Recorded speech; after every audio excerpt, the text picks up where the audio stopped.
2026 IPL ആദ്യം പുറത്താക്കുന്ന ടീമായിരിക്കുകയാണ് Mumbai Indians. ഏറ്റവും മികച്ച സ്കോഡുള്ള ടീമുകളിൽ ഒന്നായിരുന്നു ഹാർദിക് പാണ്ഡ്യയുടെ മുംബൈ ഇന്ത്യൻസ്. എന്നാൽ അവരാണ് ഈ സീസണിൽ ആദ്യം പുറത്തായത്. അത്രയും ലോക്കൽ കളി കളിച്ച KKR വരെയല്ല ആദ്യം പുറത്താക്കപ്പെട്ടത് മുംബൈ ഇന്ത്യൻസാണ്. 5 കപ്പുള്ള മുംബൈ ഇന്ത്യൻസ്. ഹാർദിക് പാണ്ഡ്യക്കൊന്നും ക്യാപ്റ്റൻസി പറ്റുന്നില്ലെങ്കിൽ മാറിക്കൊടുക്കുക, അതേ പറയാനുള്ളൂ.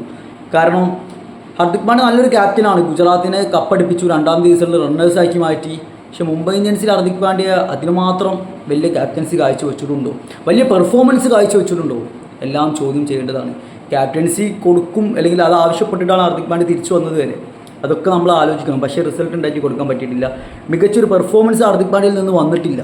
ഹാർദിക് പാണ്ഡ്യ അവസാനമായി മാൻ ഓഫ് ദി മാച്ച് നേടിയത് 2019. മുംബൈക്ക് വേണ്ടി അവസാനം 50 നേടിയത് 2020 എങ്ങനെയാണ്.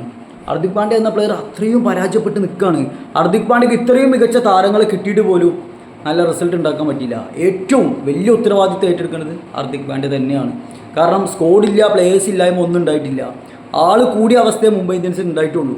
പക്ഷെ എന്നിട്ട് പോലും മുംബൈയെ ഒരു കംബാക്ക് പോലും അടുപ്പിക്കാൻ ഹാർദിക് പാണ്ഡ്യക്ക് പറ്റിയില്ല. 10 മത്സരം പൂർത്തിയാകുമ്പോഴത്തേക്കും മുംബൈ ഇന്ത്യൻസ് പുറത്തായി. എന്താപ്പോൾ ഇതാണ് മുംബൈ ഇന്ത്യൻസിൻ്റെ അവസ്ഥ, ഇതാണ് മുംബൈ ഇന്ത്യൻസിൻ്റെ സ്റ്റേജ് ഈ സീസണിൽ. അത്രയും ദാരിദ്ര്യം പിടിച്ചു പോയി. 2ാമത്തെ എൽ ക്ലാസിക്കായി എന്നെങ്കിലും മുംബൈ ഒരു കംബാക്ക് അടിക്കും. ഇന്നൊരു ഡു ഓർ ഡൈ മത്സരമാണ്. അപ്പോൾ അത്രയും മികച്ച പെർഫോമൻസ് മുംബൈ കാഴ്ചവെക്കും. നഷ്ടപ്പെടാൻ ഒന്നുമില്ലാത്ത ടീമിൻ്റെ, അത് മുംബൈ പോലൊരു ടീമിൻ്റെ മികച്ച പെർഫോമൻസ് കാത്തിരുന്ന നമ്മളാരായി? മണ്ടന്മാർ. എമ്മാതിരി ലോക്കൽ കളിയാണ് ഇന്ന് കളിച്ചത് മുംബൈ. ടോസ് കിട്ടി, ബാറ്റിങ്ങിനാണ് അഡ്വാൻറ്റേജ് എന്നൊക്കെ പറഞ്ഞ് പോയി ബാറ്റ് എടുത്ത് ആദ്യം 11 ഓവറാകുമ്പോൾ ടീം 100 റൺസ് എടുത്ത്. പിന്നത്തെ 9 ഓവറിൽ 59 റണ്ണ്, 54 ബോളിൽ എടുത്ത റണ്ണാണ് 59 റൺസ്. അവിടെ വിക്കറ്റ് കയ്യിലുണ്ട്, അതാ നോക്കേണ്ടത്. 20 ഓവറായിട്ട് വരെ 7 വിക്കറ്റാണ് മുംബൈൻ്റെ പോയത്. ഒന്ന് ശ്രദ്ധിച്ച് നോക്കുക, വിക്കറ്റ് കയ്യിലുണ്ടായിട്ടാണ് മുംബൈ ഇന്ത്യൻസ് ടെസ്റ്റ് കളിച്ചത്. ഹാർദിക് പാണ്ഡ്യക്കൊന്നും ഒന്നിനും പറ്റിയിട്ടില്ല ഇന്നത്തെ മത്സരം. ഇന്നത്തെ ഉത്തരവാദിത്വം ഫുള്ളും ഹാർദിക് പാണ്ഡ്യ ഏറ്റെടുക്കണം.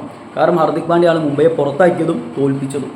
ഇപ്പോൾ അടുത്ത സീസണിൽ വേറെ രോഹിത് ശർമ്മ എൻ്റെ അഭിപ്രായത്തിൽ മുംബൈ ഇന്ത്യൻസ് ക്യാപ്റ്റൻസാണ് തിരിച്ചു കൊടുക്കണം. അത് നമുക്ക് അടുത്തതിൽ ചർച്ച ചെയ്യാം.